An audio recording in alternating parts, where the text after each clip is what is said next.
It's the Shaw and Steele Show, and the Indiana Hoosiers are your 2025-2026 college football national champions. Steel Chambers, how does that sound?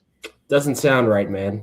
I mean, I love Indiana. I think it's an awesome story what they were able to accomplish this year, but it's seeing that graphic of Indiana national champions, that makes no sense to me. No, not at all. I'm still trying to get used to it. I think besides Ohio State, they're the team I would want to win, but it's going to take me a couple more days to really let it sink in. Exactly. And still, my initial reaction to this was, first off, during the game, I found myself literally rooting for both teams. I was going back and forth when Indiana had the ball. It's like, come on, man. Come on, Mendoza. And then on the last drive when Carson Beck had the ball, I'm like, I kind of want to see him go down there and do something. Yeah. And as a former player, and I know you'll be able to relate to this, Steele, it was like a double-edged sword because we know exactly what these players go through to try and position themselves to win the Natty. So I felt absolutely heartbroken for Carson Beck. That's the end of his career, for Coach Cristobal and for all those guys on the Miami Hurricanes. But then obviously super fired up for Signetti and Mendoza and just the Indiana Hoosiers. And I'm with you. I feel like they're a great example for our society today, and I wanted them to win the national championship at the end of the day. Yeah, it just shows you the two extremes of the sport because they both make the national championship, and then you got to have a winner, you got to have a loser, and you just see just the complete different emotions, the entire spectrum that was showed. I mean, you got Mendoza giving his little politician speech afterwards. He was happy as ever, and then Carson Beck walking off the field like someone killed his puppy, which makes sense. Right. I mean, throwing a pick, which is kind of classic Carson Beck fashion at the end of games, but it's tough. I mean, you feel bad for the guy, even though he's making $4 million, so feel a little less bad, but it was overall a great game. I think Indiana, they're going to keep chugging on here. I don't think they're going to win a national championship anytime soon, but they're now just kind of making themselves a staple program in the entire NCAA, and I'm excited to see what Kirk Signetti does next year. Yeah, it's going to be interesting to see how they reload. And I tell you what, Steele, before we dive into the game, I think you bring up a good point. I think it's going to be very hard in today's day and age with college football and the stupid-ass schedule they have to repeat. So how confident are you to see that you'll see Indiana be back-to-back national champions by the end of the next year? I mean, they're going to have a chance given the fact that the Big Ten's trying to get 24 teams in the damn playoffs. At this point, if you just win 8 games, you're going to get in and have a chance. So it's not going to be the same, though. You're losing probably the number 1 overall pick, Heisman guy, quarterback, a lot of very important players like Aiden Fisher, Black, and just a bunch of 5th and 6th year guys. But they're going to reload, but it's going to be hard to replicate that. No, 100%. Okay, Steele, let's talk about this game, though. What stood out to you? What was the difference maker, man? The difference maker, goodness. It was Indiana beating Miami at their own game. Because Miami, they love to hold the ball for long drives. They thrive on 3rd and shorts where they just give it to Fletcher and he just runs for 2 or 3 yards and converts. And that's kind of what Indiana was doing. They were having these long drives. And then on defense, they were stuffing them on all those 3rd and shorts. Yeah. It's a big line that they're going up against. They're just doing all these stunts and stuff through gaps. It was impressive. It was super impressive. They're using kind of that speed up front and really winning the line of scrimmage. But, we said coming into this thing, Steele, the biggest matchup we were interested in seeing was Indiana on the outside versus Miami secondary. And in the first half, Miami secondary did not do a good job. No. They looked awful. They couldn't tackle. They were way too soft in coverage. And then we saw Hetterman make a great adjustment, got kind of pressed up on him. And then the guy coming back from the targeting suspension, he made a difference. So that's what hurt him in the first half. And then on top of that, you already mentioned it, I was kind of surprised to see, some of those 3rd and 1s, short yardage situations, them not getting it done. Miami, that is on offense. Yeah, but the Heatherman adjustments were awesome. Oh, yeah. Because they were hitting Mendoza at the beginning, but they can never sack him just because he has free access on the outside. He's just going to throw for a quick 7. Yeah. But then you press him up, and then you have those 2 high safeties kind of just helping over the top. That just makes him hold that extra second. We saw it in the very first drive of the second half. He had both Mesidor and Bain rack up a sack on him. So it was a great adjustment, but they were still able to move the ball a little bit once they made the adjustment off the adjustment. How about Signetti, man? 2 4th-down conversions, dropping his balls, and then Mendoza. I mean, that's probably the most. I threw a fist bump, man. I was going crazy when Mendoza had that 4th and 5 QB draw. I mean, not only is it ballsy to go for it, but to call a QB draw, that's insane, bro. I know. Well, for the first 4th down, because I've seen a lot of people going after number 24. Yeah. And yes, he had a tough game. Number 24 for Miami, the corner. Yeah. Yep. He had a tough game, but a lot of that was just straight up ball placement. Like, you can't defend against that. I know. It was just, and then the second back shoulder, it's like, that's a hell of a play by Becker, man. He was in his hip on both of those plays, and it's the damn back shoulder throw that Mendoza's just perfected. You can't stop it. No, and then Corey Hetterman, man, did you see him after the game? No. Oh, he was sitting with Jason Taylor. Sitting on the bench? Yeah. Dude, that was what hit me because we've been loving Corey Hetterman all year long. And as a DC, and we talked about this on the phone right after the game. There were so many things, starting with punt safe, block punt. Egregious. They're not even trying to rush the punter. They're in their normal defense. It's 4th and 1, 4th and 2. Let's make sure they don't run a fake or anything. Let's keep our defense out. They don't block the edge guy. The tight end doesn't stick his nose in there. It gets blocked. I mean, there was just so many, all the missed tackles in the first half. I felt like Miami had a real legit shot to win this game, and they just made too many mistakes. The penalties, Bain jumping off sides on the 3rd and 12, and then the 3rd and 17 in the second half, they get the face mask. I mean, that was one of those games where I would like to see him in the same conference and play like 3 times in the year. Yeah, I will say Miami had a lot of mistakes, but I'm putting this win on Indiana's situational awareness, a lot of the play calls. Like you say, with Bain jumping off sides to get into 3rd and 8, and then it still seems like an obvious passing down. They bring up both the linebackers. Next thing you know, it's just a simple little inside run. They seal it off, runs for a first down, then they end up scoring on that drive. And then the fourth and 5 to end the game. I mean, you kind of forget Mendoza's got his legs because he's just been getting beat up the entire game. But they go empty, and you got a quarterback that can run in the red zone. Good chance it's going to be a draw, but no one was thinking that. Yeah, nobody. Now, here's an interesting take. I know that the Heisman is a very well-known picture. Yeah. Like, everyone goes around, like, whenever they think Heisman, they think of the pose. Let's say 20, 30 years down the line, they need a new pose. Oh, yeah. I would like to formally vote for the Mendoza dive across the goal line as a possible victor. Oh, no. Dude, that's going to be either a big statue somewhere or a trophy 100%. It needs to be. That was one of the most iconic things ever. I mean, and it's like Daddy said, he gets up on the mic and he does all that, politicking, as you like to say. He says everything right, but that dude is a fierce competitor. We saw it against Ohio State, gets popped early, bounces back. Iowa, they showed that, bounces back. And then, I mean, how about Signetti at halftime? He was pretty pissed off about his quarterback getting hit. You heard him at halftime? Yeah. Ooh. First of all, a lot of those were penalties because, I mean, they were just straight up hitting him not after the whistle, but, I mean, he carry out a fake. Next thing you know, he's got a shoulder right to the chin. Yeah. But I think, 100%. But I also feel like we were always taught that on defense. Oh, yeah. Quarterback wants to carry out a fake, hit his ass. So I thought it was fair play. But I mean, number 8 did get his literal crown right up under him, but he bounced back, man. And that's just, I've never seen a Heisman, because he's already gotten the Heisman. He had his Heisman moment with Penn State, but that was just almost like restating the fact that he was a Heisman with that play right there. And still, I never really got I think I never really got your opinion on this, but I know we talked about it. A lot of people were saying, this Heisman race kind of sucked. This year's Heisman winner was no, not like the years past. And I always just thought it was kind of the game had shifted to a more defensive era this year. It was a defensive season, a lot of good defenses. But I'm with you. I think that play right there, for all the people who weren't on the Mendoza ship, I think he earned everybody's respect with that. Just scrolling through TikTok, I think everyone loves it. I think it's everyone that didn't have their team win. They're glad that Mendoza is the guy that's carrying that trophy because he deserves it. Yeah. He's just the most likable guy in all of college football right now.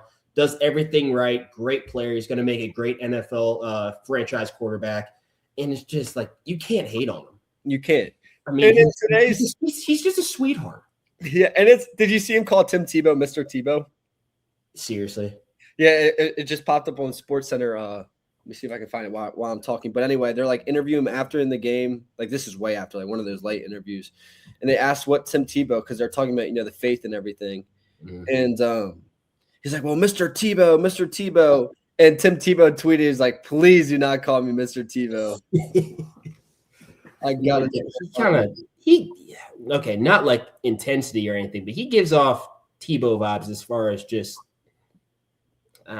Well, that's what they were kind of saying. That's what they were kind of insinuating. It's different. It's same, but different. Yeah. Because, I mean, he's leading his team. He's really strong in his faith. Yeah. He's a great player.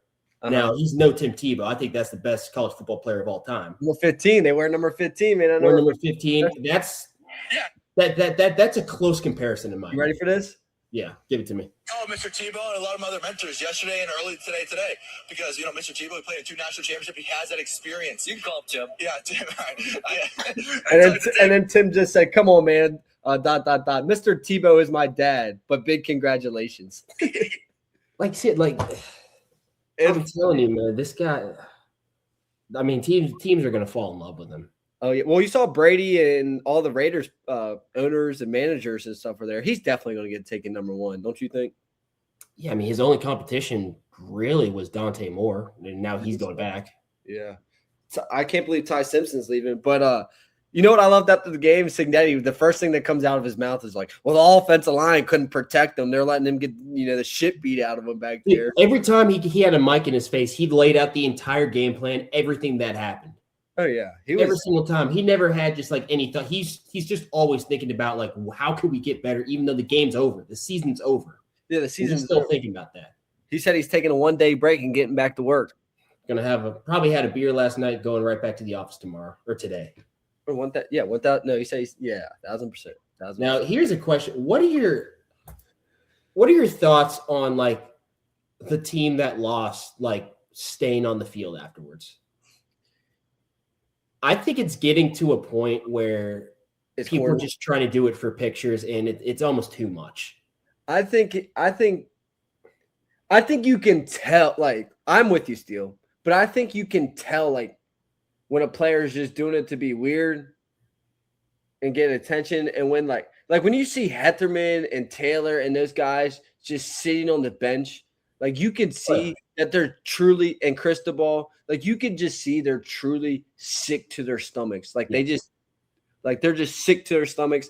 Like it's the last game of the season. It was a crazy journey for Miami. I understand them staying on the field and the players. Like Malachi Toney was in freaking tears, like bawling. So you can tell. But there's also some guys where they showed a camera and it's like, okay, that guy's aura farming, as the kids like to say. I think, and it's all because of that damn Stephon Diggs picture that came about like 8 years ago. But yeah, Malachi Toney, like I get that. You saw Thomas, the safety, the ball in his eyes out after the game. But I saw a video of, I forgot who it was exactly, but a guy that doesn't get a lot of playing time.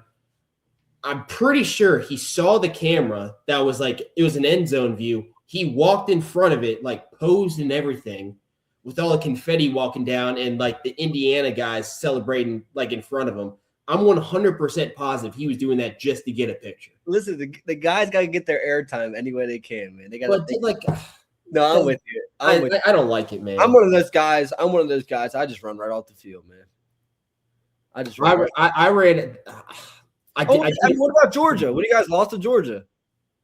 I wasn't out there. I did it from the tunnel. Oh, you watched from the tunnel? I went inside. I took off my pads. I cried a little bit, and then I went in the tunnel and kind of stood there for a little bit. Yeah, I mean, when we were in the Pac-12 championship against Utah to keep your ass home, I was definitely a little devastated, but I ran right off that field, man. I ran right off that field, and then walking back across the field with confetti still on the ground. That hurt because I want to keep your black ass at home. Well, thank you. I mean, it was still a great game, but I mean, that kind of sucked. Kind of left me with a bad taste in my mouth. You guys were putting your voodoo on me at halftime. I had a great first half, and you all were at the house putting your voodoo. Oh no, you say that. I genuinely went around the room and like spread my dark arts on you. I know you did. Louisiana man. I know you did, man. That's unacceptable. Well, it's pissing us off because you got this guy that was on our team going out there and forcing us to stay home if you win. It was annoying. Yeah, no, I get and it. All of Buckeye Nation knew that. That's why you were blowing up on Twitter. Yeah, they were having a field day, man. They were having a field day. All right, Steele, let's move on, man. How are you feeling, bro, that the season's over? Are you devastated? It's not going to hit until the NFL's done. Yeah, what's that?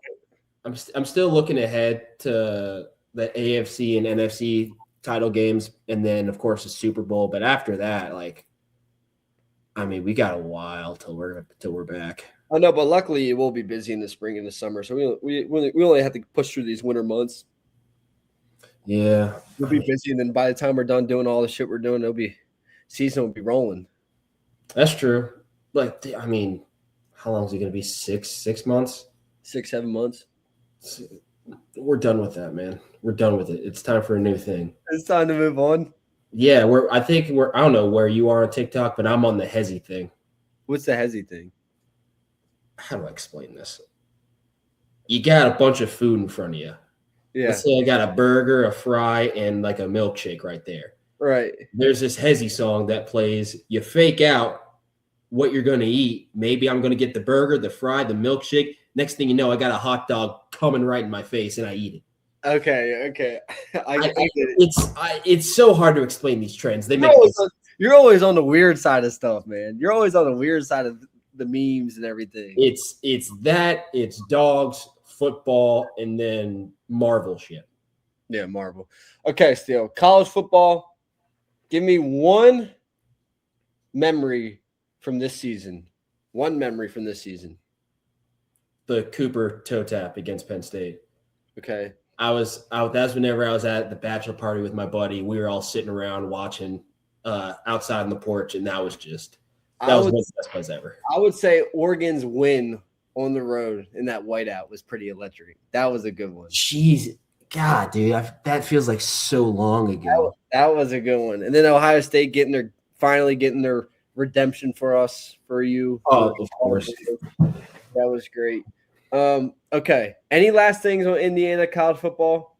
Because I'm sad. Hell of a season. Congrats to Indiana. That was one of the most well-deserved championships. 16-0 is insane, bro. 16-0. And to think 2 years ago, no one in their right minds would ever think Indiana would be anything. No, not at all. Not at all. But they did it. And the thing I'll say is, I don't know if it's because it's really our first year being able to sit back and watch the games and analyze them kind of through a fan perspective, but that was a good year of college football, man. That was a good year. Okay, let's shift our focus, man, because there is still football to be played, like you said. Damn right. NFL. In that divisional round, the NFL has been a great season, just like college football. And the playoffs have been great. Mm-hmm. What can you start with to recap? What'd you say now? Huh? What'd you say? Oh, I said, what game do you want to start with to recap? Oh, good. Oh, to recap? Yeah, we got to recap those divisional games, man. I mean, just about any of them. They were all really good, except honestly the Texans game. Let's start with that. Get that out of the way because that's going to hurt my heart. Yeah, I mean, realistically, we love CJ. He's a great quarterback. Great leader. You can plug in a lot of other QBs in that spot, and they likely maybe win that game. Yeah, and first off, I just want to give a lot of credit to D'Amico Ryans because D'Amico, as a player who's been through sometimes, gotten some criticism, you have too, Steele. Seeing your head coach come to the podium after a rough game and say, "I got his back." We love CJ. We're gonna stick by him. That is refreshing. And for CJ, you could tell it was 100% mental.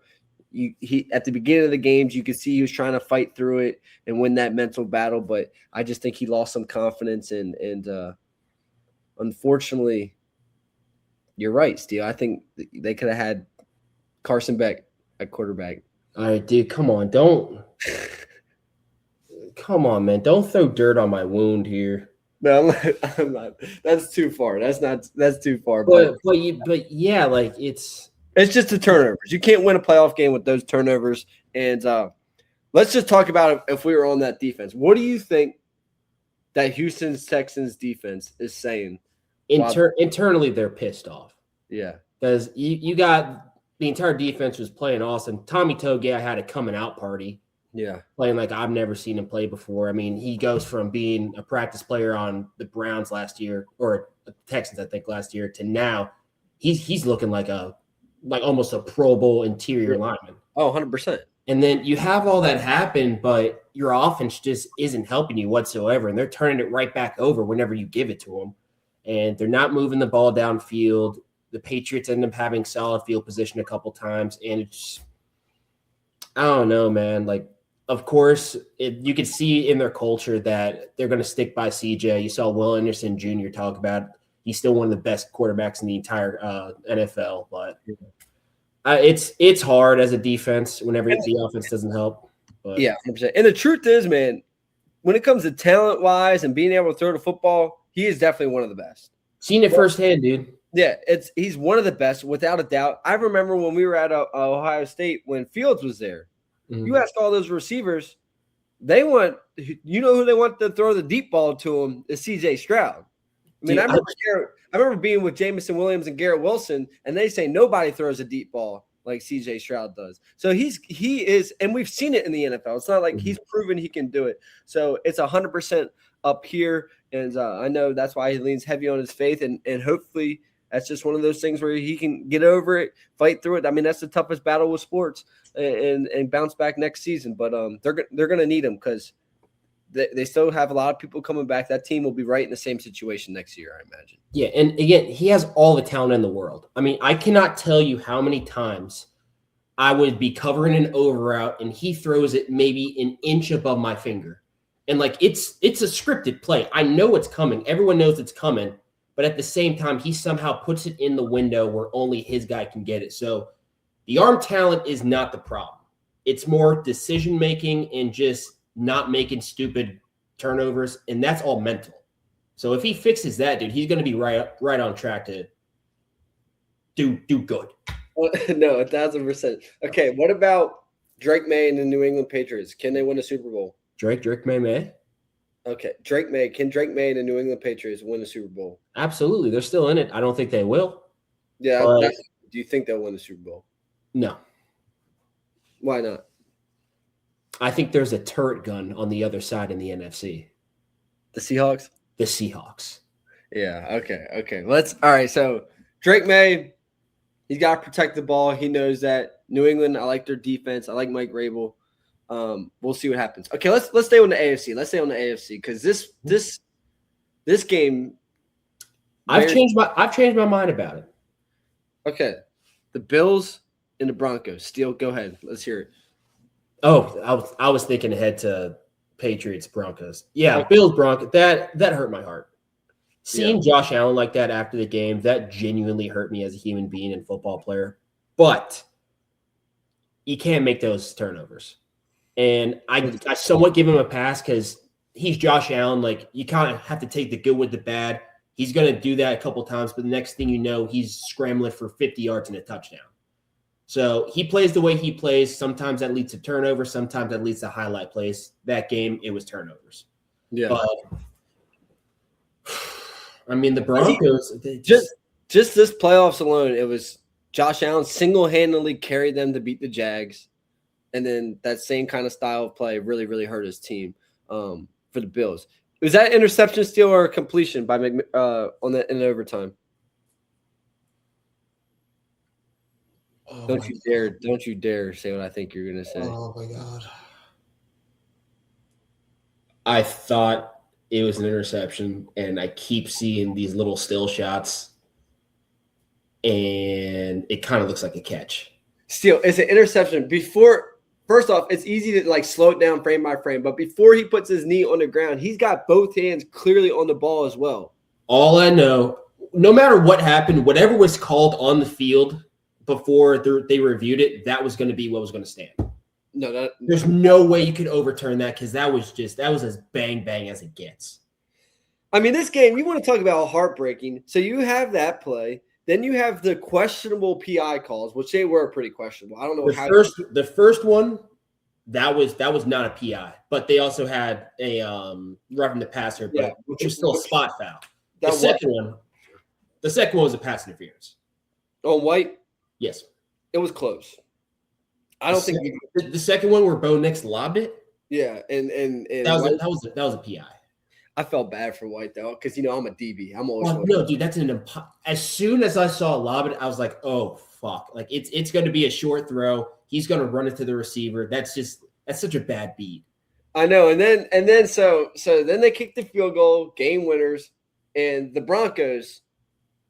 First off, my initial thought was they ain't going to beat the Patriots. This is before the Patriots play. I'm like, there's no way they're going to beat the Patriots because they have no run game.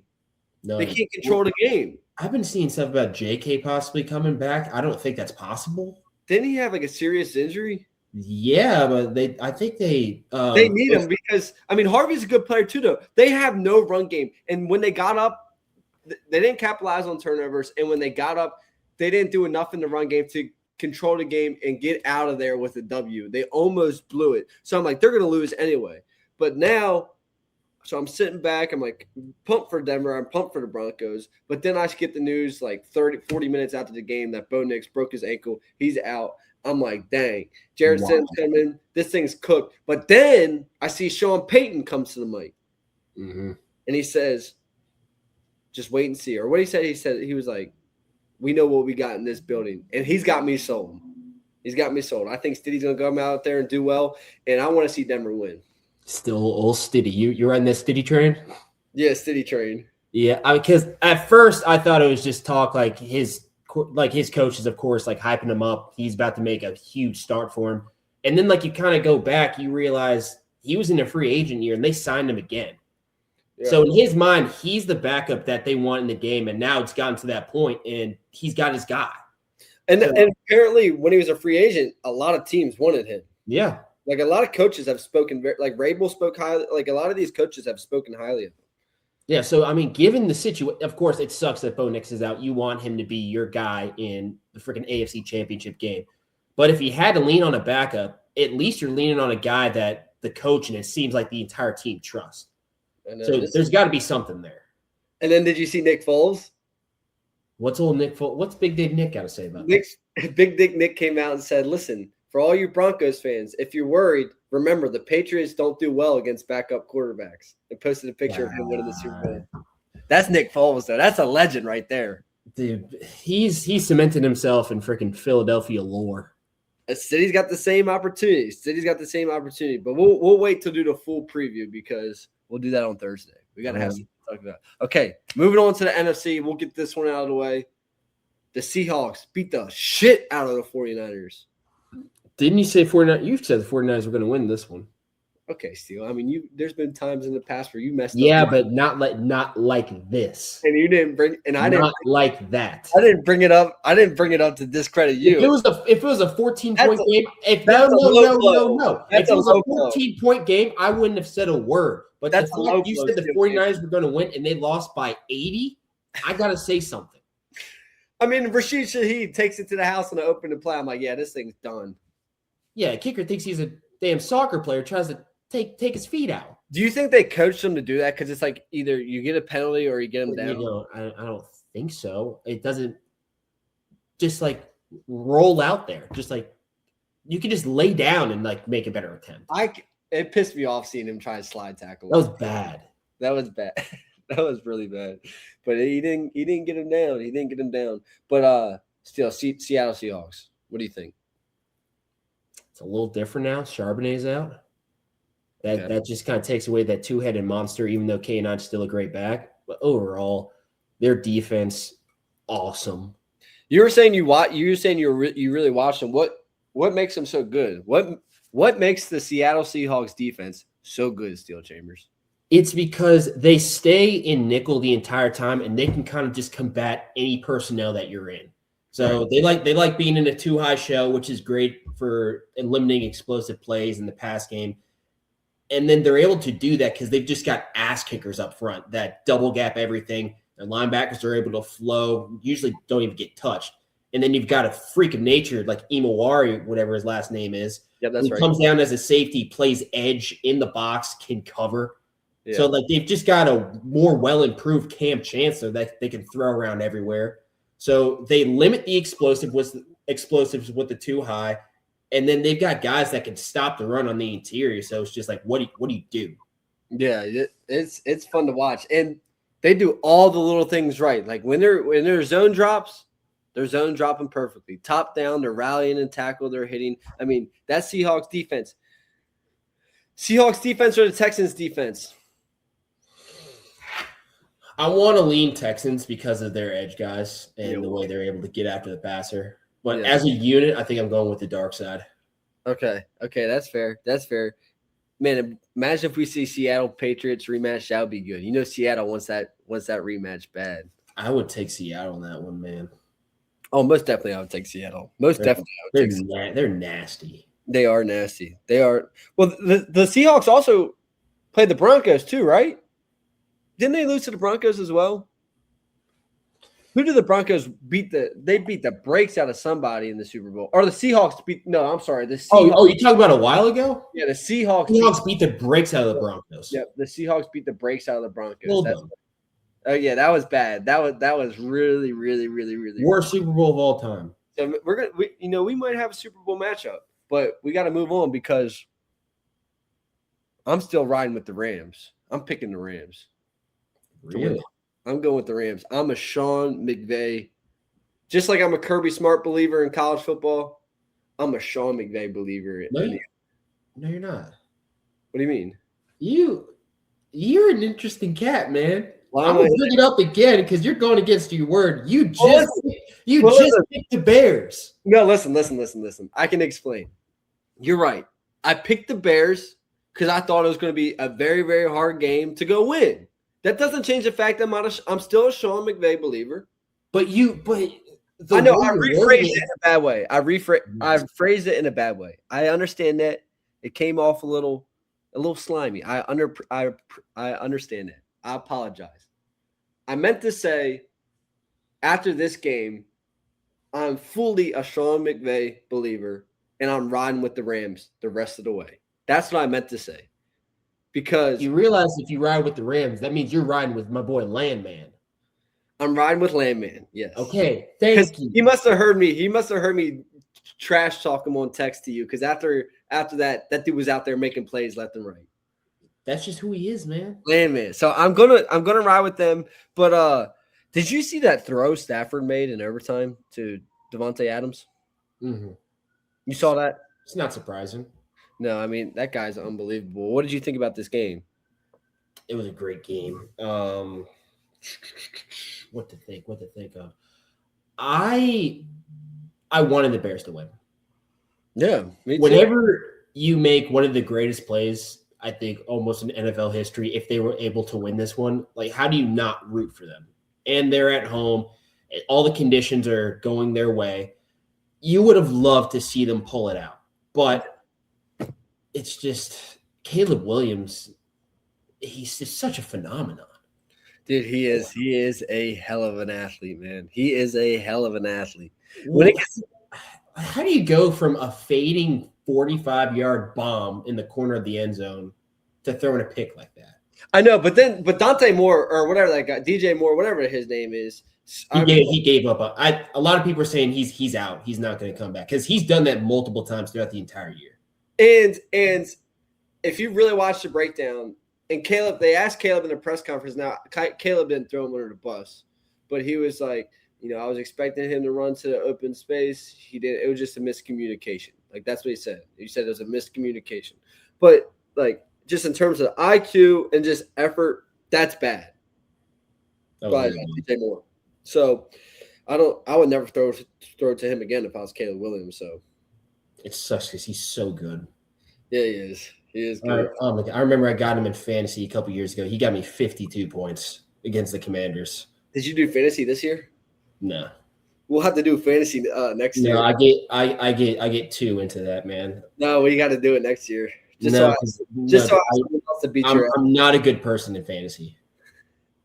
You're not a good person? I made some of the slimiest deals of all time. Oh, my God. I don't even want to know, man. I wish I could show you a picture before and after my roster. I drafted an all-white roster. What? Just for the hell of it? Danny Woodhead was my starting running back. He was a free agent. You didn't have McCaffrey? I was the number 2 pick. I got McCaffrey. And then after that, I think, oh my gosh, I got Joe Burrow next, and then I got Justin Tucker. Good old Tucker. Then I got Danny Woodhead, and it was downhill from there. No, I feel you. But when I look at the Rams, Steele, you know this. Have you been in an overtime game in college? Definitely. I just can't think of it. I don't think you've been in an overtime game in college. We were never in an overtime game when we were together for 3 years. Have I never been in overtime? You've never been in overtime. You don't know what that you don't know what that feeling is like, Steele, when you think you have the game won, and then all of a sudden somebody makes a dumb play or somebody makes a phenomenal play, and you're like, damn, we got to go to overtime now. And so I just give it a lot of credit to the Rams for being able to respond and bounce back and go and get that W. That's why I like Sean McVay, because I saw him on the sideline. He rallied the troops up, and he was getting after him. Like, we got to lock back in to win this game. So, yeah, you figured after that play, the Bears had all the momentum. Like, there was no way they're going to lose this. Now, if you're a coach, are you going for 2? No, you can't go for 2. Good. The emotion was too high. They had or somebody on the ESPN was like, the reason the Bears are sitting there is because they didn't go for 2. You cannot go for 2 in that situation. You have all the momentum, kick the thing. Their offense wasn't doing nothing. Get a stop and go win the game. I just think that moment was too big because you have no timeouts. No. That moment was too big. You got guys celebrating everywhere to try to come back to reality and run and have like your best play ready and run it to perfection in order to win the game or lose the game. I just don't think they were in the right mind. No, you can't. You can't do that at all, brother. You cannot do that. Good. Okay, you be a good coach, man. Dude, we should take over a youth league team or a high school team somewhere. I'm not good with coaching youths. What about high school? Should we go? The parents wouldn't. Yeah, let's go coach a high school somewhere. Let's go make like an IMG somewhere. If the kids let's go turn a shitbox program into the next IMG. They better be some cool kids, man. They would be. I can't stand jackasses. No, they would be 100%. 100%. All right, Steel Chambers. The AFC and NFC championships are set. So we'll talk about that on Thursday. You got anything else you want to talk about? Nice. He seems so sad. Me? Yeah, it seems like I am sad. The season's almost done. What's there to be happy about? Life. I mean, I'm very happy about life. How you nice? Football is our lives. Yeah, but I could still live. No, I can't live. So what are you gonna do? I'm gonna just go all in on my lacrosse career, man. All right, go ahead. Show me that python you've got on the side of you right there. No, it's too far out of reach. Come on, show me that python. No, it's too far out of reach. Let me see that thing. All right, I'll bring it over here. 1 second. Wait, what? We're not on the same page. What are you talking about? I thought you were gonna flex your bicep or something. Oh, never mind. What the hell? Were you about to go get a python? What the hell are you talking about? I was going to show you my python. Jesus. I was going to show you my python, man. It's in the cage over there. End this call. All right. End it. I like this episode. All right, bye. End it.